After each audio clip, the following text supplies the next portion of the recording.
d'abord, pour celles et ceux qui ne me connaissent pas, je suis Elisabeth Poulain, l'agente aux communications pour la Fondation Notre Santé. C'est moi qui ai l'honneur aujourd'hui d'animer cette conférence de presse virtuelle. Cette conférence aujourd'hui a pour but de vous présenter, après un tour de roue, je vous dirais d'un peu plus d'un an, même un an et demi, les retombées positives du nouvel espace de traitement plus sécuritaire en santé mentale, projet pour lequel la Fondation a levé des fonds en 2018 et projet aussi auquel elle a contribué en injectant la somme de 200 000 dont un 50 000 qui provient du comité de la relève de la Fondation à Notre Santé. Donc, sans plus tarder, je cède la parole à M. Yohan Larouche, chef des services spécialisés en santé mentale, qui est avec nous aujourd'hui afin de rappeler les grandes lignes du projet. C'est également lui qui était président de la campagne en 2018, puis ainsi expliquer les réels impacts de cette nouvelle offre de services à l'hôpital. Je vais te céder la parole, Yohan. Donc, je vais commencer par vous parler un petit peu en résumé, c'est quoi le projet du module sécuritaire qui a été construit sur notre département d'unité d'hospitalisation en santé mentale. Pour commencer, ce que je vais dire, je vais quand même en premier lieu dire un gros merci, oui, aux psychiatres et oui, aux équipes qui ont travaillé avec nous, dans le fond, mes équipes de travail et les psychiatres qui ont eux aussi voulu s'embarquer dans le projet parce que si on se recule de quelques années, puis quand on a commencé à parler de ce projet-là, oui, il a fallu que je le présente à la Fondation. Eux aussi, il a fallu que je leur explique un petit peu c'était quoi les différents bénéfices à un tel projet. Il a fallu que je l'explique aussi aux psychiatres, aux équipes de travail aussi. C'était pas quelque chose qui était nécessairement, qui avait déjà été discuté dans la région. Donc, je voulais remercier, oui, la Fondation d'avoir embarqué dans le projet, oui, les équipes, oui, les psychiatres aussi. Donc, on a tout embarqué dans ce projet-là, puis on a tout avancé au même rythme. Donc, puis on a un super beau projet à vous présenter aujourd'hui. Donc, le module sécuritaire, qu'est-ce que c'est en réalité? C'est un endroit, donc c'est un projet qu'on a mis en place. Donc, c'est trois lits d'hospitalisation qui ont été mis en place au 6e étage pour assurer un environnement sécuritaire à une clientèle qui avait des problématiques de santé mentale et qui représentait soit un risque de danger pour eux-mêmes ou pour autrui. Donc, soit des problèmes d'agressivité, soit des problèmes d'idées suicidaires. Donc, on voulait vraiment leur créer un environnement qui était sécuritaire à la fois pour les usagers qui devaient avoir recours à cet espace-là et aussi pour les intervenants. Donc, on voulait aussi que les intervenants puissent agir de manière sécuritaire pour pouvoir se concentrer à donner les soins et les services qui étaient requis au bon moment. Pourquoi est-ce qu'on avait besoin de faire ça? Ben, on avait différentes lacunes au niveau de la sécurité sur notre département. Donc, il y avait déjà eu des évaluations qui avaient été faites. Donc, au niveau de la sécurité, on avait certaines lacunes qu'on devait adresser. Donc, il y avait eu plusieurs évaluations qui avaient été faites. Et on a une obligation en tant qu'organisation aussi de se mettre à jour au niveau des meilleures pratiques. Donc, un module sécuritaire, un environnement de la sorte, ça fait partie des meilleures pratiques. Donc, on avait l'obligation, nous aussi, de se rapprocher le plus possible des meilleures pratiques. On avait énormément d'enjeux de sécurité, je vous l'ai expliqué. Donc, tant au niveau des intervenants qui intervenaient dans un environnement qui était sécuritaire, oui, mais pas à un niveau standard élevé. Et aussi pour les usagers aussi qui, eux, quand ils ont besoin d'être hospitalisés, bien, ce qu'on veut, c'est leur offrir un environnement sécuritaire, un environnement qui est paisible, qui est plus serein. Donc, on voulait vraiment pouvoir permettre de donner les meilleurs soins appropriés aux usagers. Donc, on a fait les travaux. On a fait les travaux en collaboration aussi avec l'ASTARS, qui est l'Association pour la santé et sécurité des travailleurs du secteur des affaires sociales. Donc, c'est eux un petit peu qui chapeautent l'ensemble des comtés de tout ce qui peut être ce qui est attrait à la sécurité des travailleurs du réseau de la santé en particulier. Donc, on a travaillé avec eux pour s'assurer vraiment d'être à l'avant-garde au niveau des meilleures pratiques. Ça nous a donné notre module sécuritaire qui est, comme je vous l'avais dit, 3 chambres qui sont sécuritaires avec une salle de bain aussi avec le matériel adapté pour éviter qu'il y ait des événements fâcheux puis d'assurer un environnement sécuritaire, comme je vous avais dit. Donc, c'est un endroit qui est fermé. Donc, on a aussi des caméras de surveillance pour nous permettre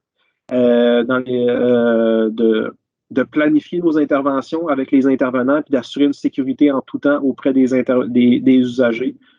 Qu'est-ce que ça nous permettait au niveau pratico-pratique, au niveau des interventions? ça nous permettait de travailler en amont d'une crise d'agressivité et non de toujours en réaction à une crise d'agressivité. Donc, ça nous a permis de modifier nos manières de travailler, nos manières d'intervenir avec nos usagers. Donc, ça nous a permis d'atteindre cet objectif-là. En qu'est-ce que ça se traduit? Ça se traduit au fait qu'on a eu un nombre, depuis que le module sécuritaire est en place, comme on permet toujours de travailler en amont de la crise, on a diminué de plus de 90% notre nombre de codes blancs. Donc, dans le fond, tout ce qui est un code blanc, c'est un événement qui est... donc, c'est quand on réagit à une crise, donc il y a une situation d'agressivité, on fait un code blanc et là, on intervient sur la crise. Donc, ça nous permet de travailler en amont de ces crises-là. Donc, on a baissé d'à peu près 90% notre nombre de codes blancs sur notre département, donc au 6e étage. On a diminué encore une fois de plus de 95% dans ce qu'on appelle les fameux services privés. Donc, si on recule avant le module sécuritaire, si on avait un usager qui représentait un risque pour lui-même ou pour autrui, on devait, pour assurer sa sécurité, prendre un intervenant et l'installer en service privé, c'est-à-dire dans la chambre avec cette personne-là, pour assurer une surveillance constante et prévenir les crises d'agressivité. Donc, on s'entend que faire du 1 pour 1, dans le fond, un intervenant pour un usager, ça coûte cher. Donc, on a diminué, comme je vous disais, d'à peu près 95% le nombre d'heures reliées à ces services privés-là. Donc, puis en plus, on a un contexte de pénurie de main-d'œuvre. Donc, on s'entend qu'on n'a pas le luxe non plus de prendre une personne pour l'asseoir en surveillance privée d'un autre usager. On a diminué aussi de plus de 75% tout ce qui est blessure physique qui aurait pu être fait à un intervenant ou de blessures qu'un usager aurait pu se faire lui-même, par exemple pour une crise suicidaire. Et aussi, on a diminué énormément aussi l'utilisation des contentions, donc c'est-à-dire tout ce qui est mesures de contrôle. Donc, ça nous permet de les diminuer. Comme on travaille toujours en amont de la crise et on offre un environnement qui est plus serein, la crise se résorbe beaucoup plus rapidement, beaucoup plus facilement aussi. Donc, tout ce qui est mesures de contrôle, tout ce qui est un petit peu plus contraignant comme intervention, ça nous a permis aussi également de les diminuer énormément. Donc, plein de beaux objectifs qui ont été atteints avec ce module sécuritaire-là. On a atteint nos objectifs. Je remercie encore une fois la Fondation. Ça nous a permis de travailler de manière la plus sécuritaire possible. Ça nous permet de nous mettre à jour au niveau de nos meilleures pratiques.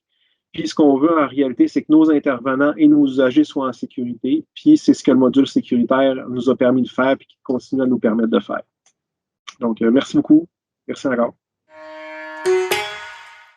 Aujourd'hui, là, pour moi et toute l'équipe, c'est vraiment une fierté de constater là, les résultats de notre première campagne lorsqu'on a eu à se poser la question à savoir vers où on s'en allait la première année, l'année 1 de la relève et à savoir quel projet on allait appuyer. La santé mentale pour nous était super important. Et là, maintenant, aujourd'hui, de voir là, les actions qui ont été posées, le résultat qui est positif et à 100% dans les prévisions même qu'on avait fait du bénéfice que ça allait faire, ces modifications-là pour les usagers en santé mentale à l'Hôtel-Dieu d'Arthabasca. Donc, c'est vraiment une belle fierté pour nous de constater que les efforts là, qui ont été mis dans notre campagne 1 apportent fruit maintenant pour les usagers. Un gros merci à Johan aussi, hein, qui a cru en nous dès le départ et qui nous a expliqué les avantages de cette amélioration-là au 6e étage. Donc, merci Johan, ça a été un plaisir de collaborer avec toi là, dans ces années-là. Et merci aussi à Desjardins, qui est notre partenaire officiel là, depuis les débuts, qui nous a permis aussi d'avancer là, vers ce projet-là.